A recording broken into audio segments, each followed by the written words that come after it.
Olá a todos e bem-vindos a mais um episódio do Pet City Talks.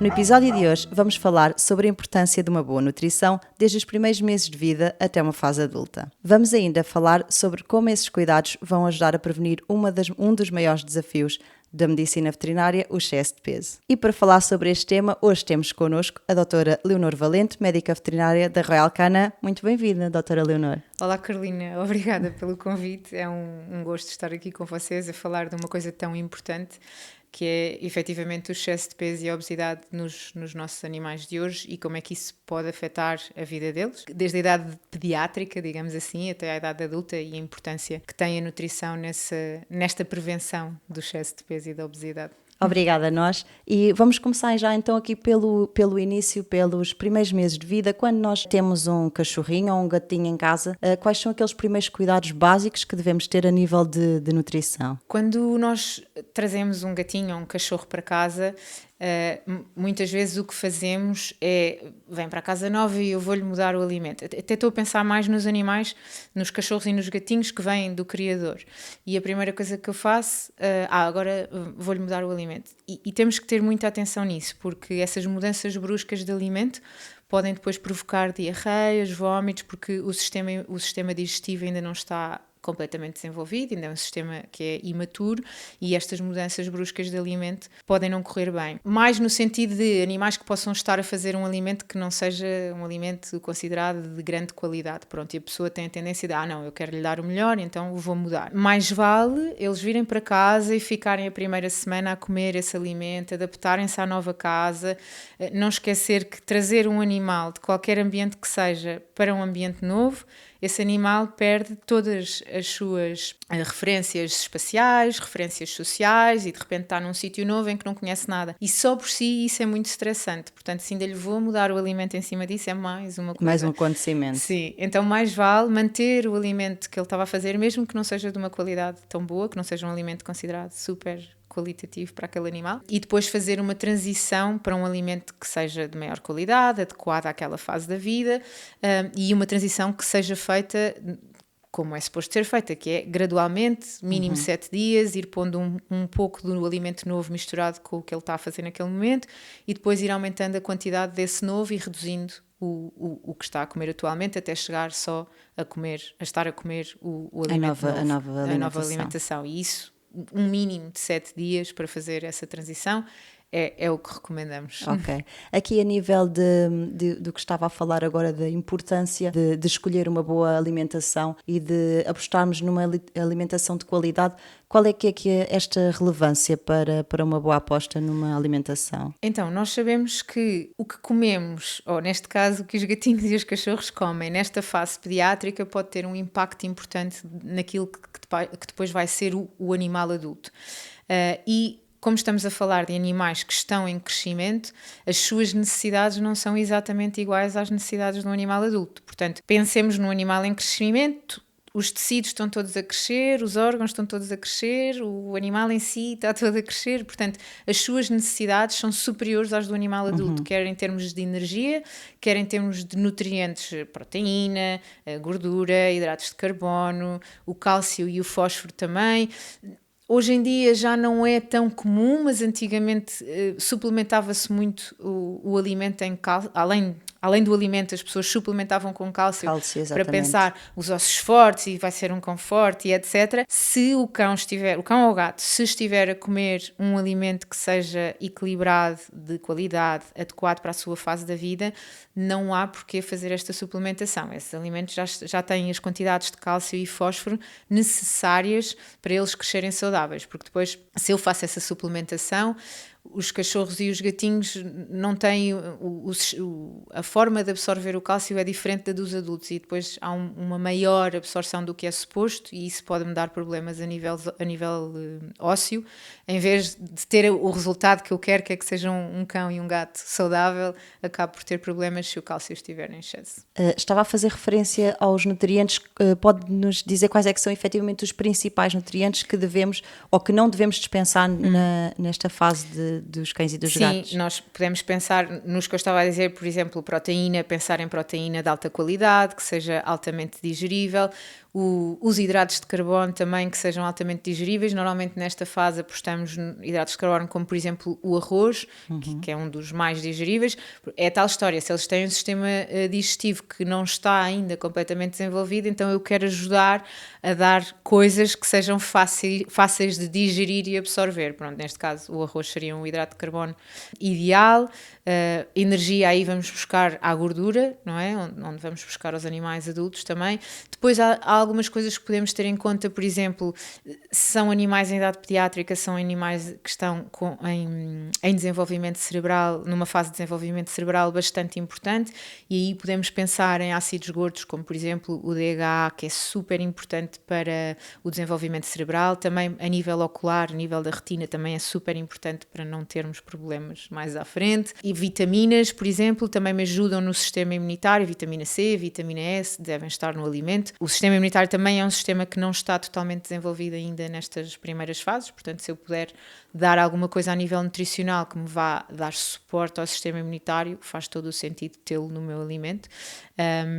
Mas sim, essencialmente são os nutrientes básicos. E devemos sempre procurar uma alimentação que contenha então Sim, mais ou menos estes nutrientes. Idealmente, pronto, não é possível fazer um alimento sem proteína, sem hidratos de carbono, sem gordura, esses vão encontrar sempre. Pronto, depois estes pozinhos a mais das vitamina C, a vitamina E, que me vai ajudar, o DHA, aí sim poderão encontrar alimentos que uns vão ter, outros não vão ter. Pronto, se eu sei que eles são úteis, então deverei procurar um alimento que me faça esse aporte nutricional. Exatamente. Aqui, por exemplo, os cães. Nós sabemos que os cães têm diferentes portes. Nós temos as chamadas raças toy até raças giant.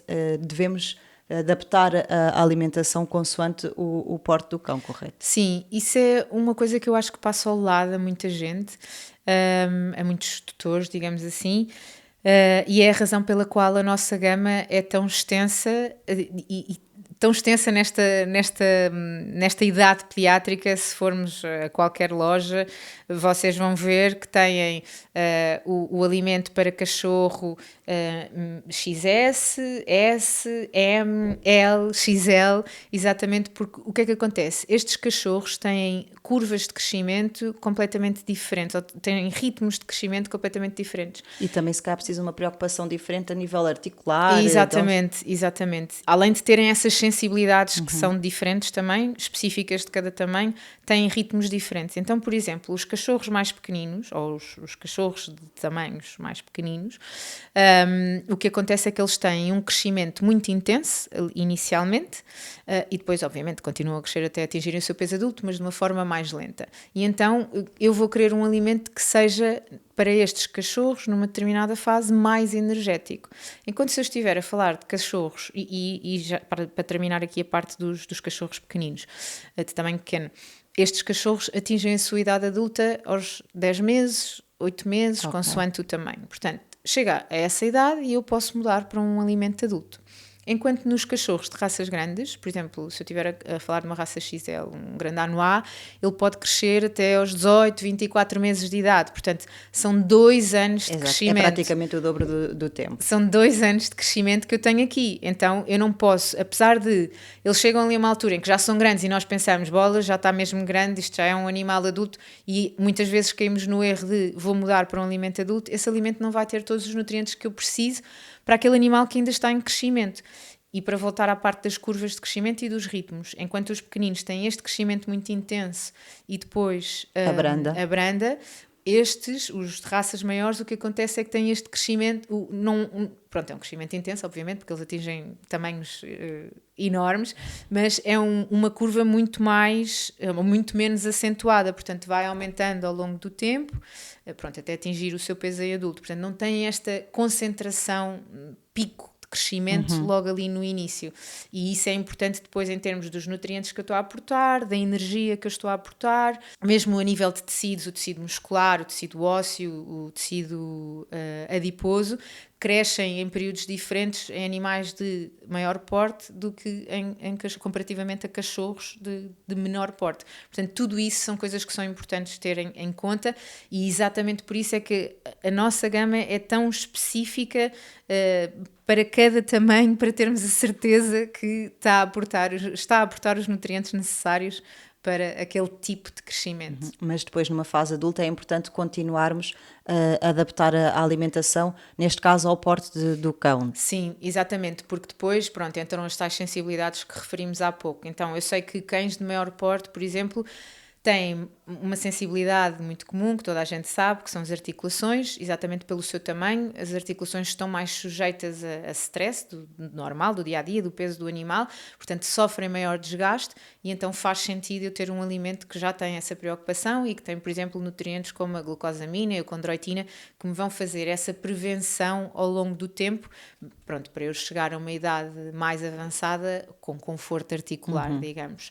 Depois, nessas raças maiores também, ou que não precisam de ser de raça, mas pronto, animais que sejam maiores também têm tendência para fezes mais pastosas, então a combinação de fibras que se usa nesses alimentos também é uma combinação que me ajuda a ter umas fezes de consistência normal, pronto, para não serem pastosas, a prevenir esse problema. Nos cachorros mais pequeninos, nos adultos mais pequeninos, eu já não tenho tanto essa preocupação com as articulações, porque efetivamente não é ali tanto um problema. Tenho mais preocupação, por exemplo, com o aporte calórico, porque são cães que, por serem mais pequenos, as pessoas passeiam menos, são cães quase mais de colo. Tem mais tendência depois... depois para ter mais peso, então é um alimento que é mais controlado em termos de aporte calórico. Também os cães mais pequenos têm mais tendência, ao contrário dos grandes, para fezes mais duras, então há outra combinação de fibras que fazemos também para ajudar a esse problema, então a ter as fezes de consistência normal. E também são cães que têm problemas, ou mais frequentemente problemas a nível urinário, portanto esses alimentos também já fazem um aporte de sais minerais controlado para exatamente prevenir esse tipo de problemas. E também são cães que têm as bocas muito pequeninas, portanto têm mais tendência para a acumulação de tártaro. Então estes alimentos também têm, pronto, pelo menos eu estou a falar das nossas gamas, não é? Pelo menos nas nossas gamas têm determinados componentes que ajudam a fazer com que o cálcio salivar não se deposite no dente. Ok. Portanto, e o que acontece é que com a deposição desse cálcio forma-se o tártaro, pronto. Depois também tem as bactérias lá misturadas, etc. Mas pronto, então o que fazemos é esse cálcio que normalmente existe na saliva, há um quelante desse cálcio no fundo que se agarra às moléculas de cálcio e não permite que elas se depositem no dente. Então isso atrasa-me a formação de tártaro, que é também muito importante nestes animais mais pequenos. Mas pronto, são assim sensibilidades diferentes, bastante diferentes entre cães de raças maiores e cães de raças mais pequenas ou que não sejam de raça, que são importantes ter em conta e que nos ajudam também a promover uma melhor saúde nestes animais e um melhor bem-estar, só a nível da nutrição, não é? Porque obviamente que a nível veterinário podemos fazer milhentas coisas para os ajudar a serem saudáveis, mas se pensarmos a nutrição, que é uma coisa que eles comem todos os dias e que com um passo tão pequeno investindo num alimento de qualidade ajudamos em tantos pontos. Precaver tantos problemas. Exatamente. Estava a falar aqui da questão do excesso de peso, que é um dos temas também que vamos aqui abordar no dia de hoje. Porque é que este é um problema que deve-se ter em atenção logo desde os primeiros meses de vida? Porque acaba por ser um problema muito comum. Desde os primeiros momentos de vida, porque o que é que acontece? Quando eu tenho um cachorro, vou falar dos cachorros que é mais fácil, mas é verdade para os gatinhos também. Quando eu tenho um cachorro e eu alimento esse cachorro em excesso, o que vai acontecer, não vai acontecer o mesmo que acontece num adulto. Quando eu alimento o adulto em excesso, eu vejo esse animal a ganhar peso e a ficar mais gordinho, excesso de peso, obesidade, etc. Num cachorro, o que acontece é que, como ele está em período de crescimento, o que vai acontecer é que ele vai crescer mais rápido. Okay. E as pessoas vão pensar, que bom, este é o maior da ninhada. E vai ser um cão super forte e grande e pronto. E na verdade o que acontece é que eu estou a provocar um crescimento mais rápido naquele animal, que só se manifesta como sendo um crescimento mais acelerado, mas na verdade o que vai acontecer é que estes animais, e há estudos já que nos dizem isto, estes animais que crescem mais rapidamente, Depois, mais tarde, em adultos, são animais que têm muito mais tendência para excesso de peso e obesidade. O que é que eu quero precaver estes problemas de obesidade? Pronto, logo desde cedo, obviamente, para não ter um animal com excesso de peso e obesidade em adulto. Mas nos adultos eu tenho particular preocupação, porque a obesidade não é só um animal ter excesso de peso e estar mais gordinho. Exatamente. Ok? A obesidade é efetivamente uma doença por si só. E que depois traz outras agravantes. Traz outras doenças consigo. O tecido adiposo por si só é considerado um tecido endócrino, ele produz hormonas, faz uma série de coisas, depois vão protelar os problemas e que provocam, trazem outras doenças, diabetes, doenças cardiovasculares, doenças respiratórias, etc. Portanto, representa um problema na saúde daquele animal e no bem-estar daquele animal. Se não conseguirmos convencer as pessoas assim, porque às vezes as pessoas até acham que ele está gordinho, mas está bem, e eu gosto de o ver assim, e até nos gatos acontece muito, as pessoas gostam de ver os gatos gordinhos. Se não os conseguirmos convencer assim, só dizer, olha, a obesidade é uma doença, traz outras doenças consigo, atrapalha a qualidade de vida do seu animal, pelo menos explicar-lhes que o atrapalhar a qualidade de vida tem um impacto financeiro na sua vida, porque estes animais são animais que depois têm que ir muito mais ao médico veterinário, têm que ter muito mais cuidados e o gasto não é assim tão pequeno quanto isso, sim. O a mais que gastamos com estes animais não é tão pequeno quanto isso. Como médica veterinária, o mais importante é mesmo a qualidade de vida destes animais e a saúde destes animais. Portanto, é mesmo super importante as pessoas começarem a ter esta sensibilidade e perceberem que o excesso de peso e que a obesidade devem ser uma preocupação e têm um impacto na vida destes animais, tal e qual como tem na nossa. Não é muito diferente daquilo que nós vemos na nossa saúde humana, sim. E que estratégias é que podemos utilizar para ajudar na prevenção, tanto nos cães e gatos quando são bebés, quando são pequeninos, mas também já na vida adulta? Uma das principais coisas, que é assim a base para tudo e que eu digo sempre é pesar o alimento do animal. Portanto, saber qual é que é a quantidade que eu tenho que dar, esse é o primeiro passo, obviamente. Se não têm a certeza, falem com o médico veterinário, falem com quem, com a pessoa que vos acompanha, que acompanha o vosso animal, é a pessoa indicada para vos ajudar nisto, para saber qual é a quantidade que este animal, naquela fase da vida, tem que comer. E depois pesar esse alimento. Não querem, imaginem, o animal come 2 vezes por dia, não querem pesar as 2 vezes, ok, pesem só uma vez o que ele tem que comer, depois dividem, pronto. Mas pesar, para eu ter a certeza, porque o que é que acontece? Eu pego numa medida e hoje faço assim e ok, mais ou menos isto, e marco por aqui, pronto. E amanhã vou eu, ou até vai outra pessoa que vive comigo e faz, é mais ou menos por aqui, e já deu mais 3 grãozinhos. E no dia a seguir, ou passado uns tempos, a marca já não está tão visível, mas eu visualmente tenho a memória que é mais ou menos por aqui, e às tantas nós já estamos a dar 10%, 20% a mais do que aquilo que é suposto, porque ao longo do tempo não reparámos nessa evolução, porque olhamos para aquilo todos os dias. E é assim que muitas vezes temos animais depois com excesso de peso e obesidade. Mas para além disso, que é a base, pesar o alimento, cuidado com os extras que damos a estes animais. Exato. Portanto, não só a quantidade, como também a qualidade desses extras. Então, mais uma vez, falem com os vossos médicos veterinários, perguntem que extras saudáveis é que podem dar. Para terem uma ideia, os extras nunca devem ultrapassar 10% daquilo que são as necessidades calóricas diárias daquele animal. E se eu lhe estou a dar 10% em extra, então eu devo estar a roubar esses 10% ao alimento base, que é para garantir que nunca ultrapasse a quantidade calórica diária daquele animal. Para terem uma ideia do que é que são os 10%, num animal, num cão, de aproximadamente 20 kg, as suas necessidades energéticas andam à roda das 1.200 quilocalorias por dia, 2 fatias de queijo é tudo o que aquele animal pode comer em excesso por dia, que representa 120 quilocalorias, ok?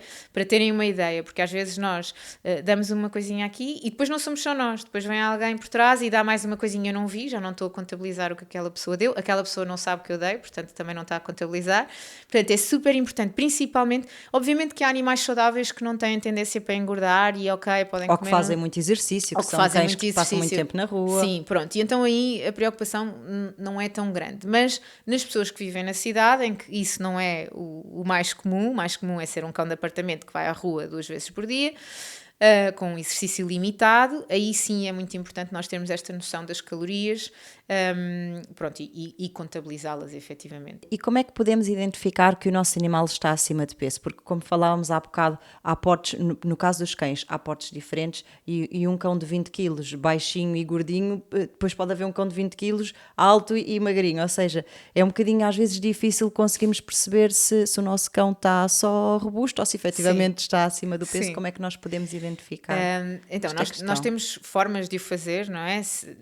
Antes de mais, eu digo sempre, levem ao médico veterinário se têm dúvidas, porque é a melhor pessoa para vos ajudar a identificar se o vosso animal efetivamente está acima do peso ou não e se deve haver uma intervenção nesse sentido ou não. Mas para ajudar em casa, para termos uma noção, pronto, vocês olhem para o vosso animal. O ideal, quando eu olho de cima para o animal, é ver uma figura de ampulheta. Portanto, eu tenho a zona das costelas assim mais redondinha e depois a seguir às costelas mete para dentro, faz tipo uma cintura e depois tenho as ancas. Portanto, essa forma de ampulheta é suposto aparecer. Quando essa forma começa a desaparecer, quando eles começam a ficar tipo croquete, como eu chamo, assim, a direito, significa que já não estamos no caminho certo. Pronto, já há aí qualquer coisa que está a mais. Mas além desta observação, e depois obviamente também o cão de lado, também podem ver se tem ali uma barriguinha ou não, é suposto de lado ser a zona das costelas e depois meter assim para dentro, portanto fazer assim uma curva. As costelas devem estar relativamente visíveis, pronto, isto assim tudo a olho, mas como as sensibilidades são diferentes, há outra coisa que podemos utilizar, que é assim mais fácil, digamos, que é, quando eu vou palpar as costelas do meu animal, portanto eu passo assim as mãos de lado para sentir as costelas, se eu sentir o mesmo que sinto quando passo os meus dedos aqui na palma, nas costas da mão, significa que ok, ele está no peso certo. Se eu sentir isto aqui, significa que já está muito magro, obviamente, tem as costelas muito proeminentes. Se eu sentir isto, ok, eu passo, ainda sinto as costelas, mas já sinto menos e já sinto ali o tecido adiposo A acumular-se. a acumular-se, então aqui significa que ele já está com um ligeiro excesso de peso e eu devia começar a ter atenção o que é que se está a passar. Se estou a dar demasiados extras, se estou a dar alimento a mais, o alimento base a mais, devo ter cuidado aqui. Se a sensação que eu tenho é esta, portanto eu praticamente não sinto costelas, já só sinto gordurinha, então aqui já consideramos que o animal está obeso e aqui vocês devem mesmo consultar o vosso médico veterinário. O animal neste momento deveria entrar, pronto, ver se está tudo bem, obviamente, se não há mais nenhum problema, mas entrar num programa de perda de peso, pronto, e fazer um alimento adequado mesmo para perda de peso, pronto, para voltar idealmente ao seu peso saudável. Eu ia perguntar exatamente isso, é quando ou em que casos é que devemos dar uma dieta especial para excesso de peso? Sim, por exemplo, nesta fase em que estamos aqui, que eles estão nos mais ou menos 10% acima do seu peso saudável, aqui eu tenho alimentos que já são, pronto, não são alimentos dietéticos, digamos assim, do termo médico, mas que são alimentos que já têm uma preocupação na quantidade calórica e, portanto, que vão-me ajudar a perder este ligeiro excesso de peso. Exatamente. Pronto. Quando eu estou aqui nesta fase, é como eu estava a dizer, eu tenho que ir ao médico veterinário e então aí sim temos alimentos específicos para perda de peso, alimentos, pronto, são dietas para perda de peso, tem uma combinação de fibras específicas, porque o que eu quero nestes animais é, ok, ele vai ter que comer menos, não é? Porque ele tem que ter uma restrição calórica, mas eu não quero que ele sinta fome. Pronto, portanto, isto são alimentos específicos que são restritos em gordura, mas que depois têm uma combinação de fibras para me ajudar a manter a saciedade. Portanto, eu estou-lhe a restringir as calorias, mas eu quero que ele se mantenha saciado. Depois também são alimentos que têm mais proteína, porque a proteína dá mais saciedade também. Então, essencialmente, as características são estas: redução em gordura, mais proteína e um aporte diferente de fibras para me dar saciedade. Pronto, e depois é ter atenção que animais que já são obesos, pronto, é um processo, ok? As pessoas têm que ter paciência, tirar fotografias, o processo todo para encorajar, para perceber que efetivamente ele está a perder peso, porque eu estou com ele todos os dias. É verdade, e às vezes não conseguimos ter noção. Ver, mas uma coisa que vemos muito quando eles perdem o peso é que estes animais ganham vida. São animais que passavam muito tempo deitados e não é porque são preguiçosos, é porque ou têm a dor, ou têm excesso de peso, ou têm dificuldade já em respirar, cansam-se mais rapidamente, podem ter dificuldade respiratória, podem se cansar mais. E depois são aquelas sequelas, digamos assim, que vêm com o excesso de peso. E depois não se querem mexer tanto. E são animais que as pessoas depois, quando entram nestes programas de perda de peso, notam que são animais que ganham muita vitalidade. Agora já quer correr, agora já quer ir atrás do brinquedo, agora já se levanta quando eu chego a casa. Pronto, são melhorias que se notam muito, muito facilmente. Outra coisa importante a considerar nestes animais é que um animal, uma vez obeso, o seu organismo nunca mais se comporta da mesma forma que se comporta um animal que nunca foi obeso. Portanto, este animal eu vou ter que ter sempre cuidado com a alimentação dele. Idealmente, estes animais mantêm-se a vida toda numa dieta de perda de peso, porque são animais que vão sempre precisar de menos calorias do que um animal igual, mas que nunca foi obeso. Portanto, E por isso é que também é tão importante apostar na prevenção. Exatamente, porque acaba por ser mais uma preocupação que eu tenho com este animal. E por falar em prevenção, aqui qual é a frequência com a qual nós devemos pesar os nossos animais de estimação? Às vezes também não é um processo muito fácil. Sim, idealmente mês a mês, para eu conseguir, pronto, para ir... É como nós, pronto, os médicos do Humana, quando vamos fazer uma dieta, não se pesa todos os dias, pronto. Sim, é verdade, não é preciso pesar todos os dias, de mês a mês, para eu ver se ele se mantém, se preciso de fazer alguma intervenção ou não. Levem os vossos animais aos veterinários só para pesar, com biscoitos, para os incentivar, também para o veterinário não ser assim uma coisa, um bicho de 7 cabeças que tantas vezes é para eles. Se nós fizermos as visitas com os nossos animais mais frequentemente, só para entrar, comer um biscoito, está lá auxiliar ou recepcionista, dá um biscoito, entra, pesa na balança, não sei o quê, eles acabam por associar aquilo a um sítio bom, que também é uma coisa que devemos fazer, que é para prevenir mais stress quando vamos ao veterinário. E pronto, e estamos a ajudar nesta coisa da prevenção do excesso de peso e de pesar o animal regularmente. Como é que nós podemos envolver toda a família na prevenção do excesso de peso e em manter uma qualidade de vida a nível nutricional para o nosso animal? Nós temos que, pronto, quando um animal tem excesso de peso, temos que perceber que isto envolve todo o núcleo familiar. Porque há sempre aquele membro da família que dá um bocadinho de pão debaixo da mesa, ou que dá um bocadinho mais de cereais porque coitadinho tem fome. Exatamente. Portanto, aqui uma estratégia que pode ser utilizada é, ok, pesa-se aquele alimento do animal, portanto ele pode comer isto diariamente e isso é a única coisa que está à vista, ok? Para todos sabermos que só pode comer aquilo. E depois os extras, ou ter um caderninho, ou pronto, também ter o sítio de estes são os extras que ele pode comer por dia, e posso ter um caderninho onde cada um vai apontando o que é que já deu, para quem vem a seguir saber se pode dar ou não. Pronto, obviamente que já tiveram com o médico veterinário que já disse que pode comer X, Y e Z nestas quantidades, pronto. Hoje em dia, por acaso nós agora também já temos uns snacks que lançámos exatamente para estes animais que têm excesso de peso, que são uns snacks que são compatíveis com a dieta esta do excesso para perder peso, pronto. E que são exatamente para eu poder continuar a dar um miminho extra, porque nós relacionamos-nos muito com os nossos animais através da comida, todos e nós às vezes eles também têm aquele arzinho coitadinho. Sim, eles sabem muito bem, eles evoluíram para pedir, portanto eles fazem muito bem o seu trabalho. E então temos estes snacks que podem ser dados juntamente com o alimento dietético, este para perder peso, porque têm as mesmas características, são muito baixos em calorias, tem lá as quantidades que pode comer por dia, X por dia, e eu posso deixar aquele X por dia na mesma. Tenho um caderninho, vem o meu filho, aponta, eu dei 2, pronto, e eu já sei que ele comeu 2 dos 10 que pode comer por dia. Exato. Pronto, a seguir vem o marido, basicamente contabilizar super aquilo importante. Nestes vamos animais obesos é super importante contabilizar as calorias diárias, porque cada caloria conta. Para finalizar, uma mensagem que gostasse de deixar aqui aos nossos tutores que querem que os seus cães e gatos mantenham uma vida saudável e muita vitalidade até aos últimos dias, que mensagem é que podemos aqui deixar? Então, eu acho que a mensagem principal é que a nutrição é efetivamente uma ferramenta super útil para nós garantirmos o bem-estar dos nossos animais, a saúde dos nossos animais, a vitalidade, para garantir que não há estes excessos de peso que depois trazem tantos problemas associados. Portanto, a minha mensagem seria para não descurarem a nutrição, que muitas vezes passa ao lado, mas que é um gesto diário e básico que nós fazemos e que pode ter tanta influência na sua saúde, na sua vitalidade e no seu bem-estar a longo prazo. E obviamente não só nas idades mais avançadas, mas desde o primeiro momento em que eles chegam ao nosso cuidado. Doutora Leonor, muito obrigada por todas as explicações, por todos os esclarecimentos. Acho que foi muito, muito interessante e obrigada. Sempre que quiser, seja bem-vinda aqui à Pet City. Muito obrigada pelo convite e até uma próxima vez. Assim, obrigada por nos assistir. Se ainda não assistiu aos nossos episódios passados, já falámos sobre diversos temas, já debatemos muitos assuntos. Passem pelas nossas plataformas e ouçam, vejam-nos, e nós encontramos-nos daqui a um mês no Pet City Talks, o podcast onde falamos de tudo e mais um par de patas.